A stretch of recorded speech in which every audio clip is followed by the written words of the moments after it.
अगम घर झलका तनूर निशान। अगम घर झलका तनूर निशान। अगम घर झलकत नूर निशान। वहाँ शशि स्थूल न भान। वहाँ शशि स्थूल न भान। अगम घर झलकत नूर निशान। सुभग स्वरूप सुंदर अति निर्मल। सुभग स्वरूप सुंदर अति निर्मल। मुक्ता बरखत खान। मुक्ता बरखत खान। हंस स्वरूप तू गत तहाँ रुचि सो। हंस स्वरूप तू गति तहाँ रुचि सो। सहज सुफल भयो पान। सहज सुफल भयो पान। अगम अगोचर अविगत प्रभु जी। अगम अगोचर अविगत प्रभु जी। कह लग करऊं बखान। अविगत अगम अगोचर अविगत प्रभु जी। कह लग करऊं बयान। कहे गुलाल संतन पग धूरो। कहे गुलाल संतन पग धूरो। प्रेम सुधा भगवान। प्रेम सुधा भगवान। अगम घर झलकत नूर निशान। उसी घर की अभी जो वर्णन आपने सुना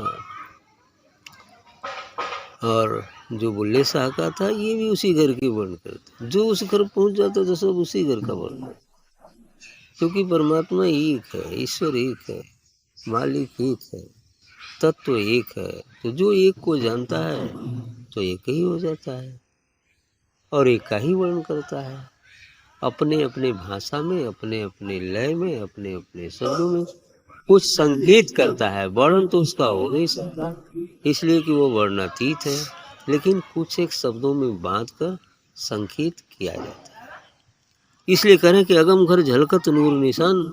उस अगम, उस अनाम, उस सचखंड में वह जो है दिव्य नूर, दिव्य प्रकाश, धवल प्रकाश बिल्कुल व्याप्त है।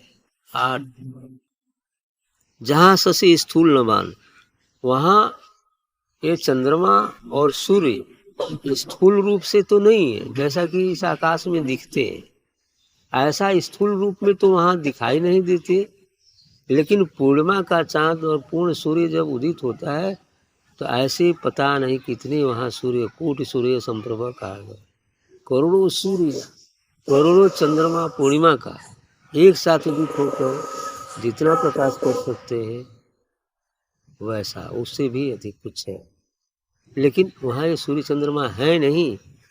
मानकर चलिए कि एक चंद्रमा एक सूर्य का कितना प्रकाश होता है रात्रि में, ऐसे करोड़ों कितना उदित होकर कर सकते हैं, उससे भी कोई अधिक है। ऐसा प्रकाश है। लेकिन सूर्य चांद नहीं है, प्रकाश इस बल्ब नहीं है, प्रकाश है। ठीक ये स्थिति। हाँ। तो सुभग स्वरूप सुंदर अति निर्मल मुक्ता बरकत खान, उतने नहीं। आगे कहते हैं कि सुभग स्वरूप माने बिल्कुल सुंदर है, सुभग है। और क्या है? अति निर्मल है, एकदम कोई मल नहीं उसमें, बिल्कुल स्वीट, बिल्कुल स्वीट, एकदम धवल, जैसे बिल्कुल चमकता हो ऐसा हो। कोई गंदगी नहीं, कोई मल नहीं, कोई विक्षेप नहीं। मुक्ता बरकत खान। और ये जानिए कि वहाँ जैसे लगता है कि मड़ियों की बरसात, वो श्वेत श्वेत मड़ी जो होती है ऐसा मणियों की बरसात होती है, ऐसे वहाँ पर लगता है, ऐसा आनंद है, परमानंद है, ऐसा।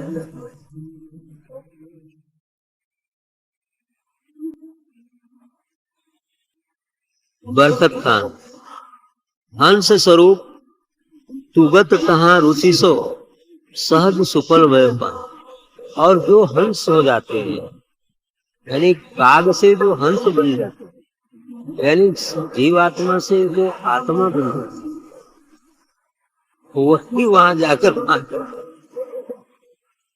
सबसे बात तो ये कि आत्मा ही परमात्मा का साक्षात्कार, कोई जीव परमात्मा का साक्षात्कार नहीं कर सकता। अपने जीवत्व को त्याग कर जब उस अपने निजत्व को प्राप्त हो, तभी उस स्वरूप का दर्शन हो।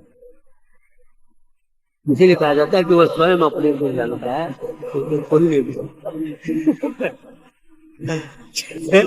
यही बात सत्य है, वह स्वयं अपने को जानता है।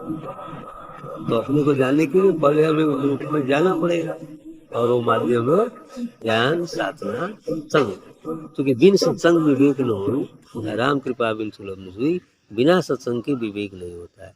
अब बिना हथियार को तू ये मिट्टी खोदे चलवा तो कैसे खोदी, नहे नहे कितना खोदवा, हथियार चाहिए ना, फावड़ा चाहिए, संबल चाहिए, कुदाल चाहिए, तब इसको खोदेंगे तो इसके अंदर जो जल है वो एक दिन धरा जाएगा।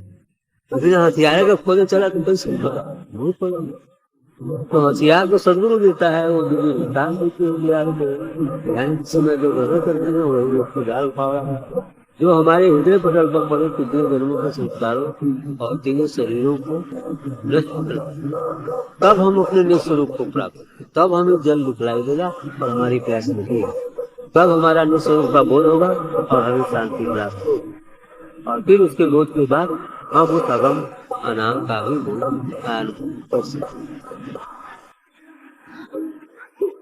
अगम गोचर अविगत प्रभु जी कहाँ लग करूं मैं। आप कह रहे हैं कि वो परमात्मा, वो सदगुरु अगम है, गोचर है, वहां कोई जाया नहीं जा सकता, लेकिन जाया भी जाता, लेकिन शरीर से नहीं जाया जाता, आत्मा से जाया जाता। और शरीर से कोई सोचे कि हम चले गए, इसलिए कहते हैं कि अगम गोचर अविगत प्रभु जी अविगत है, जिनका कभी नाश नहीं होता, जो सदा एक रस रहता है, जो अपरिवर्तनशील है, शाश्वत है, चिरंतन है, सनातन है, अनाम है, निर्वाण है, कुछ भी नाम रखे ऐसा।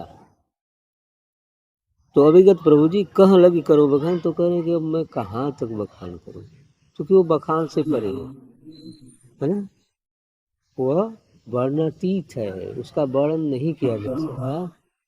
कुछ सांकेतिक भाषा का यूज करके संकेत तो किया जाता है, लेकिन ये वर्णन नहीं है, ये सिर्फ संकेत है। इस संकेत को पकड़ कर यदि हम आगे बढ़ते रहेंगे तो सिर्फ उसका हम भी अनुभव करेंगे, तो फिर हम भी संकेत ही कर सकते हैं, वर्णन नहीं कर सकते फिर, क्योंकि वो वर्णातीत है। बस यही बात कहें। गुलाल संतन पद धूरो प्रेम से गा भगवान। तो गुलाल जी का कहना है कि बस संतों की शरण में, संतों की पवधूल को लगा, संतों के बताए मार्ग पर चलो, बस वह प्रेम स्वरूप परमात्मा, प्रेम जो प्रेम का अमृत बरसाता, प्रेम से गा भगवान, वह जो अमृत वर्षा करने वाला प्रेम स्वरूप, उसका अनुभव कुछ प्राप्त करना। ठीक।